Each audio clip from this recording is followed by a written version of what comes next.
rongeurs et plus généralement les petits mammifères, hein, puisque dans les petits mammifères qu'on trouve dans nos villes et dans nos campagnes, il n'y a pas que des rongeurs, c'est eux qui dominent, mais il y a aussi en particulier des musaraignes, hein, qui sont un autre groupe zoologique.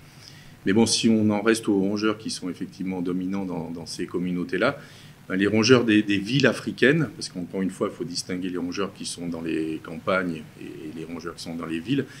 Dans les grandes villes africaines en particulier, on a un certain nombre d'espèces de rongeurs qui se regroupent en deux catégories, on va dire. Les rongeurs qu'on appelle natifs, qui sont originaires d'Afrique, indigènes, et les rongeurs invasifs, et en particulier exotiques invasifs. C'est-à-dire que dans cette dernière catégorie, on a des espèces qui sont arrivées il y a quelques centaines d'années au maximum, en général pendant la période coloniale, et qui, depuis, sont en train de gagner du terrain dans les villes africaines. Donc à Bamako plus précisément, et c'est le travail qu'on a commencé depuis quelques mois maintenant, c'est-à-dire un travail d'inventaire des petits mammifères de la ville de Bamako, on s'aperçoit que ces rongeurs exotiques invasifs ont pratiquement remplacé les espèces natives, les espèces indigènes qui préexistaient, qui étaient là avant leur arrivée. Et on trouve principalement du coup à Bamako, là de ce qu'on en sait à partir de nos premiers échantillonnages, nos premiers piégeages, on trouve principalement la souris domestique, qui est une toute petite, une espèce de petit rongeur de maison, le rat noir et surtout le rat brun ou rat d'égout, qui lui est plus au niveau des cours et des collecteurs d'eau usée de la ville. Donc ces trois espèces dominent très largement le peuplement, donc la communauté de petits mammifères de la ville de Bamako. Les espèces commensales, c'est celles qui vivent aux dépens de l'homme. Commensales de l'homme, c'est celles qui vivent aux dépens de l'homme. Donc c'est toutes les espèces qui vivent alors, dans nos villages, dans les villes, avec l'homme. Donc dans les maisons ou dans les abords immédiats des maisons. Les cours, éventuellement les enclos à bestiaux, mais très proches de l'homme et qui dépendent de l'homme pour leurs ressources. Ça, c'est des espèces commensales. Et dans ces espèces commensales, donc les espèces qu'on trouve dans la ville de Bamako sont des espèces commensales, par définition, elles sont avec l'homme. Et dans ces espèces commensales, on a les deux groupes que je vous disais, les espèces natives, qui sont là depuis longtemps, indigènes, africaines d'origine, et les espèces invasives qui sont arrivées avec en particulier les colons à l'époque coloniale et qui depuis gagnent du terrain en Afrique. Tous ces rongeurs, alors que ce soit les rongeurs d'extérieur ou de ville, hein, d'intérieur, sont porteurs, sont réservoirs, c'est maintenant bien connu, hein, de maladies qu'on appelle du coup zoonotiques. On en a beaucoup parlé avec le Covid. Les zoonoses, hein, c'est ces maladies qui transitent entre l'homme et les animaux. Et parmi les animaux, les rongeurs sont très connus comme étant des réservoirs majeurs. Les chauves-souris sont d'autres réservoirs importants de maladies, de virus, de bactéries, de protozoaires transmissibles à l'homme. Alors, les rongeurs invasifs et les petits mammifères invasifs, exotiques, justement, on étudie les parasites qu'ils hébergent. On les compare avec les parasites hébergés par les rongeurs indigènes, natifs, pour voir si justement ces rongeurs invasifs amènent des nouveaux pathogènes. Et c'est souvent le cas, en tout cas c'est une possibilité, et c'est du coup des risques accrus pour la santé humaine dans ces régions-là. Donc les espèces invasives, en plus d'être un problème pour la biodiversité, pour les dégâts qu'ils causent, pour l'économie aussi, sont éventuellement un problème pour la santé humaine du fait des nouveaux parasites et pathogènes qu'ils véhiculent.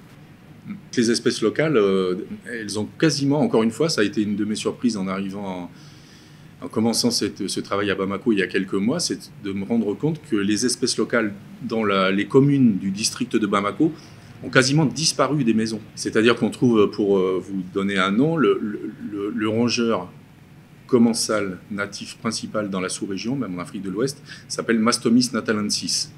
Le nom vernaculaire, le nom commun, c'est le rat à mamelles multiples. C'est un rongeur dont les femelles ont toute une série de mamelles qui est très prolifique, pour le coup, qui peut faire jusqu'à 15 ou plus petits par portée, et qui est le rongeur commensal qui a dû préexister, enfin qui devait être dominant avant l'arrivée de toute espèce invasive. Et bien à Bamako, on n'a trouvé que quelques Mastomys natalensis dans des périphéries de quartiers, en périphérie du district. Par exemple, à Lafia-Bougou, quand on est au bout de Lafia-Bougou et qu'on est près de la zone des collines, on a trouvé quelques Mastomys natalensis. Mais dès qu'on rentre vraiment dans le Bamako urbain, on n'a plus cette espèce-là. On n'a plus que du rat noir, du rat d'égout, de la souris domestique, qui sont toutes les trois des espèces invasives et qui sont connues comme principales invasives à l'échelle mondiale. Ce n'est pas un problème africain. Ces trois espèces, il y a une liste qui circule des 100 pires espèces invasives du monde, tout groupe confondu, végétaux, animaux, invertébrés, vertébrés, etc. Et dans ces 100 pires espèces invasives, il y a ces trois espèces-là dont je vous parle. Donc voilà, elles ont remplacé. Alors historiquement, peut-être il n'y a pas si longtemps que ça, on va essayer de le déterminer par des méthodes génétiques. On a des moyens pour essayer de savoir depuis quand ça s'est passé. On pense que ça peut être assez récent, mais elles ont remplacé complètement, c'est pour ça que je vous en parle peu, les espèces locales. Et la seule espèce locale qui reste et qui se maintient à peu près, on dirait, c'est une espèce non pas de rongeur, mais de musaraigne, du genre Crossidura, donc une musaraigne qui est un insectivore, qui n'a rien à voir avec un rongeur, que les gens connaissent très bien ici. Là, c'est une espèce avec un long nez, qui sent assez mauvais, qui crie assez fort, et qui est dans les maisons, qui est adaptée au commensalisme aussi. Donc c'est une espèce commensale native, donc indigène, africaine, mais qui n'est pas un rongeur. Et c'est la seule qui a l'air de résister, en quelque sorte, parce que peut-être elle est moins en compétition, n'étant pas un rongeur, avec les rongeurs exotiques invasifs. C'est la seule espèce qui se maintient parmi les petits mammifères commensaux de Bamako.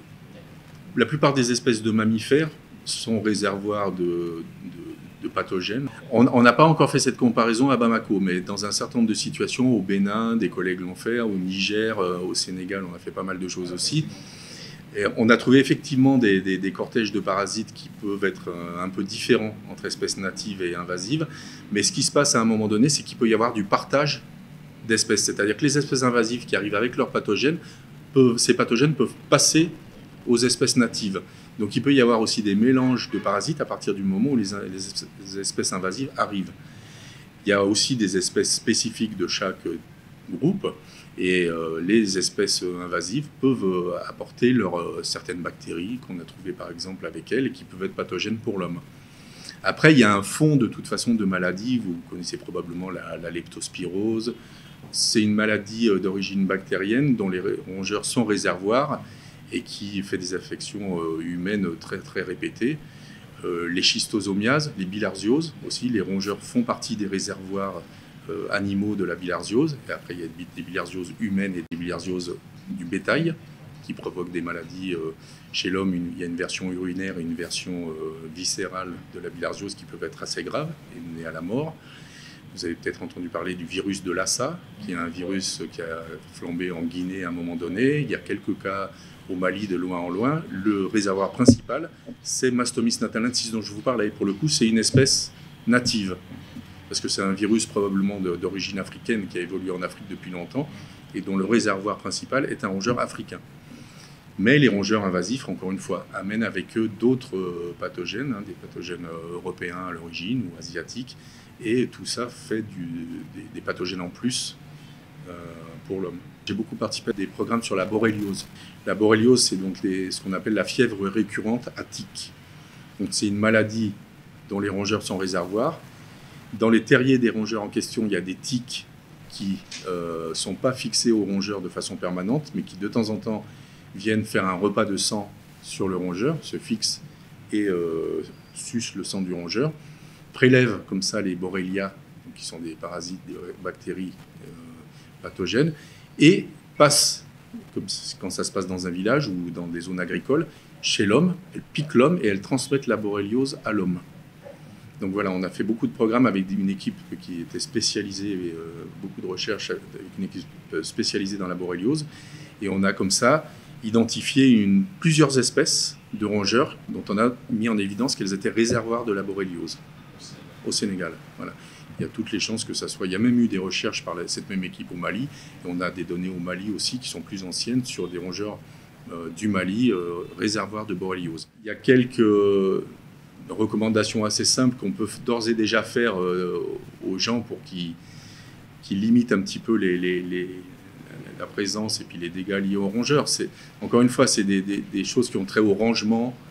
Dans les cours, souvent, vous voyez, dans les cours de Bamako, il y a quand même beaucoup de choses accumulées comme ça, qui sont autant de repères pour les rongeurs. Ils trouvent là-dedans des abris, ils sont bien là-dedans. Donc voilà, nettoyer, ranger, mettre à l'abri tout ce qui est aliments, des aliments qui sont dans un sac en toile ou en jute, c'est pas suffisant. Un rongeur, il grignote ça, il passe à travers, il mange. Donc voilà, c'est faire en sorte de ne pas donner un accès trop facile aux rongeurs. Alors un accès en gîte, où ils passent la journée en particulier, puisqu'ils sont tous nocturnes, et en couvert, en manger. Donc ça, c'est des choses de base. Après, à l'échelle municipale, il y a probablement des choses à faire au niveau du nettoyage, tout ce qui est collecteur. On voit, ça se fait de loin en loin. Il faudrait une action vraiment massive au niveau de ces endroits-là, qui sont en particulier pour le rat d'égout, dont c'est l'habitat, un des habitats préférentiels. Il y a pas mal à faire pour rendre cet habitat-là moins favorable au rat d'égout. Je ne conseillerais pas de consommer les rongeurs de la ville de Bamako. Autant il y a pas mal de rongeurs qui sont consommés, qui font partie de ce qu'on appelle la viande de brousse au sens large. Il y a ce qu'on appelle le ratoto, ce qu'on appelle ici l'olacode, des grosses espèces qui sont mangées en brousse et qui sont de la très bonne viande, qui peuvent être probablement mangées. Moi, j'ai consommé un certain nombre d'espèces que j'ai capturées, en particulier dans les zones agricoles, où c'est des individus, des spécimens qui se nourrissent par exemple dans le riz, et bon, ils font des dégâts dans le riz, ils ont une nourriture à peu près naturelle. Ici, le problème, c'est ce qu'ils mangent, c'est l'eau auprès de laquelle ils vivent, qui font que bon, leur chair, je déconseille quand même de les manger.